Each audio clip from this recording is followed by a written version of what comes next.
Program makan bergizi gratis mendapatkan respons positif dari para penerima manfaat maupun sejumlah pihak terkait lainnya. Bagi siswa dan orang tua murid, program MBG membantu berhemat. Sedangkan bagi pelaku kuliner, program ini diyakini dapat membantu menggerakkan perekonomian hingga penyerapan tenaga kerja.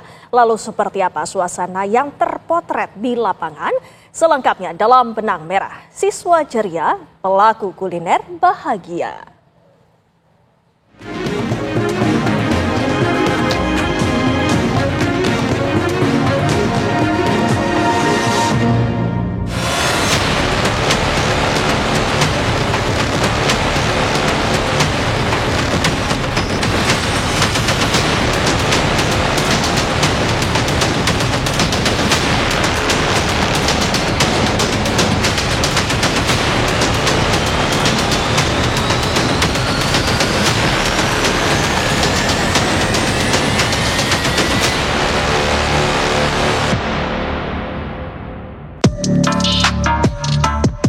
Program Makan Bergizi Gratis atau MBG yang menjadi salah satu program andalan pemerintahan Presiden Prabowo Subianto disambut senyum lebar oleh para penerima manfaatnya.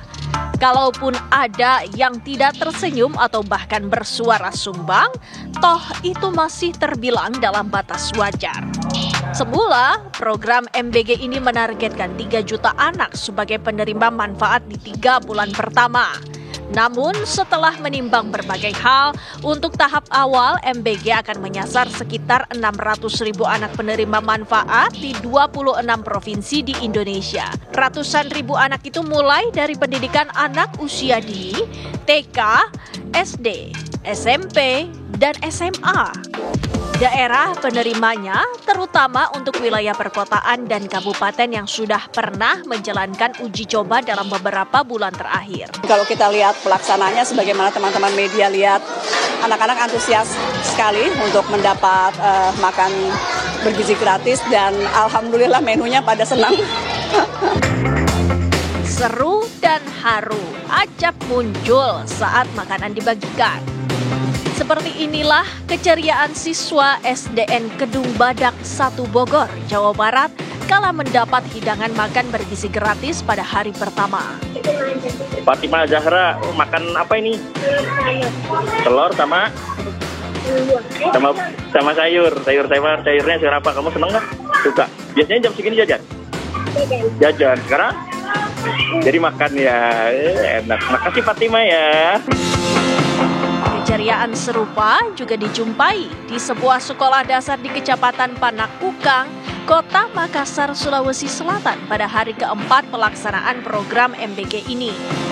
Anak-anak ini begitu antusias menyantap menu bergizi gratis yang dibagikan hari itu. Dengan adik siapa? Nuki. Adik Nuki, ini sudah hari keempat ya dapat makan bekal gratis? Iya. Adik Nuki bisa dibuka dulu nih bekalnya hari ini apa aja? Waduh. Nuki paling suka nih yang mana nih? Kalau kelihatannya Nuki paling suka yang mana? Ayamnya. Di sisi lain, keceriaan tidak hanya milik penerima manfaat. Sederet pelaku kuliner sebagai penyokong penting MBG diharapkan juga berkesempatan menikmati sisi legit program ini. Pemerintah disebut menyiapkan banyak kuota bagi pelaku usaha mikro, kecil, dan menengah atau UMKM untuk menjadi mitra dalam program MBG. Kuotanya sekitar 28 ribuan. Sejauh ini dikabarkan ada lebih dari 13.000 orang yang mendaftarkan usahanya untuk menjadi mitra. Kami mempekerjakan dari 2 dapur di Gagak Sipat ini kurang lebih 150 pekerja lokal atau daerah sekitar sini. Ini tentunya juga di samping tadi anak-anak mendapatkan asupan gizi yang lebih baik, kemudian kita juga mempekerjakan masyarakat sekitar sini, kemudian juga pedagang-pedagang di sekitar sini, pedagang sayur, pedagang ayam, kemudian pedagang buah.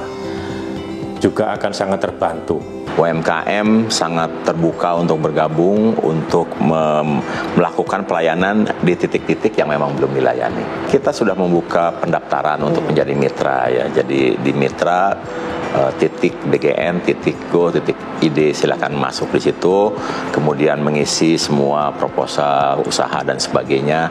Nanti kita akan verifikasi kelayakan dari pengajuan tersebut, dan kami memang membutuhkan banyak mitra. Selain itu, pasokan bahan pangan juga diproyeksikan dari dalam negeri dan melibatkan partisipasi ribuan koperasi. Harapannya, program MBG dapat membantu menggerakkan perekonomian rakyat hingga penyerapan tenaga kerja. Meski begitu, program MBG juga dinilai berpeluang mendorong terjadinya impor. Program makan bergizi gratis ini mengenerate perekonomian ya. Jadi hitungan indef ini mendorong pertumbuhan ekonomi sekitar 0,06% ya, atau sekitar 14 triliun. Kemudian mengenerate tenaga kerja itu sekitar 0,19%, artinya penyerapan tenaga kerja lebih tinggi 0,19%. Nah, namun yang harus kita waspadai di sini ternyata ada kemungkinan ya program makan bergizi gratis ini akan mendorong impor ya sekitar 0,24%. Kalau semua bahan baku dari dalam negeri itu bisa terrealisasi ya fully, ya itu alhamdulillah gitu ya.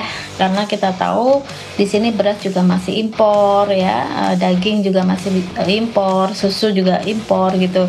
Jadi kedepannya itu yang tidak kita harapkan dengan adanya MBG ini, malah justru meningkatkan impor. Dampak dari 71 triliun itu hanya sekitar 20 triliun, hanya sekitar 0,1%. Itu kok saya agak meragukan, walaupun itu dari Kementerian Keuangan ya, karena berbagai studi yang lain itu menunjukkan dampaknya lebih besar. Karena uangnya kan nanti berputar di rakyat, di ibu-ibu, di pedagang telur, uangnya kan berputar di sana, dan biasanya multipliernya lebih tinggi. Impornya nanti akan disesuaikan kebutuhannya, disesuaikan dengan kondisi yang ada. Jadi nggak langsung digenjot sekian gitu, nggak. Jadi akan sangat reasonable dan sangat rasional. Pelaksanaan program makan bergizi gratis dilakukan secara bertahap. Pada triwulan pertama, pemerintah menargetkan program ini menjangkau 3 juta penerima manfaat. Sementara pada akhir 2025 mendatang, target penerima manfaat program MBG ini mencapai 15 juta orang. Pemangku kepentingan akan rutin melakukan evaluasi agar pelaksanaan program MBG terukur dan memberikan hasil optimal.